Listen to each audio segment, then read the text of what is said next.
వ్యతిరేకిస్తాం. 1% reservation వద్దు వద్దు, 1% reservation వద్దు వద్దు.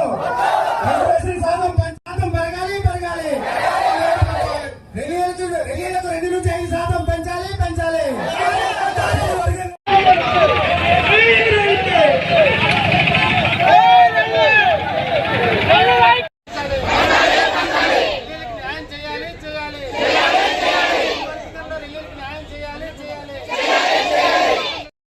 రిజర్వేషన్ ఫలాలు పంచాలి పంచాలి.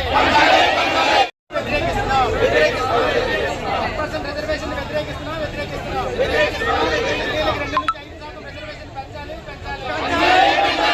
2 నుంచి 5% రిజర్వేషన్ పెంచాలి పెంచాలి.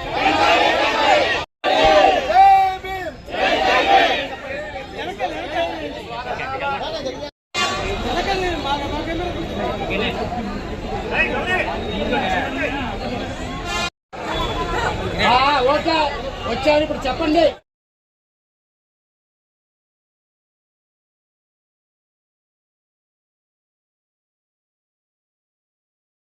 మీరు తీసుకున్నటువంటి నిర్ణయం మరోసారి పునరాలోచన చేయాలని, అట్టడి కులాలకు రిజర్వేషన్ ఫలాలు అందే విధంగా, అట్టడి కులాలు అభివృద్ధి చెందే విధంగా ముందుకు తీసుకెళ్లే విధంగా ప్రభుత్వాలు మంచి నిర్ణయం తీసుకోవాలని కోరుకుంటున్నాం. అదేవిధంగా మాలకు కార్పొరేషన్ ప్రకటించినట్లే మాది కార్పొరేషన్ ప్రకటించినట్లే ఢిల్లీలు కూడా కార్పొరేషన్ ప్రకటించాలి. తక్షణమే ఢిల్లీ కార్పొరేషన్ చేయమని నియమించాలి. అదేవిధంగా రాజకీయ ప్రాతినిధ్యం ఢిల్లీకి ఎమ్మెల్సీ కేటాయించాలని చెప్పి డిమాండ్ చేస్తున్నాం.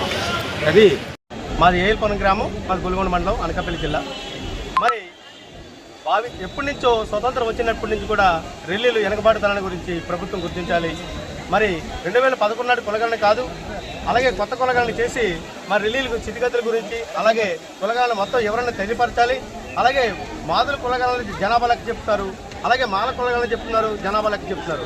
అలాగే మా కులగణలో కూడా మా జనాభా లెక్క పరిశీలించి మా కులగణన లిస్టు మొత్తం ఇచ్చి మరి రెల్లీలకి 1% కాదు 5% రిజర్వేషన్ కల్పించాలని చెప్పేసి మరి ఈ రెల్లీలకు న్యాయం చేకూరేలాగా గవర్నమెంట్ చర్యలు తీసుకోవాలని చెప్పేసి, అలాగే ముఖ్యమంత్రి వర్యులు నారా చంద్రబాబు నాయుడు గారికి, అలాగే డిప్యూటీ సీఎంల వర్యులకి, అలాగే మన స్పీకర్ వర్యులు అయ్యన్న పాత్ర గారికి కూడా ఈ సమాపకంగా మరి రెల్లీల తరపున అందరూ ఇక్కడికి వచ్చి ఈ ర్యాలీ చేయడం జరుగుతుంది.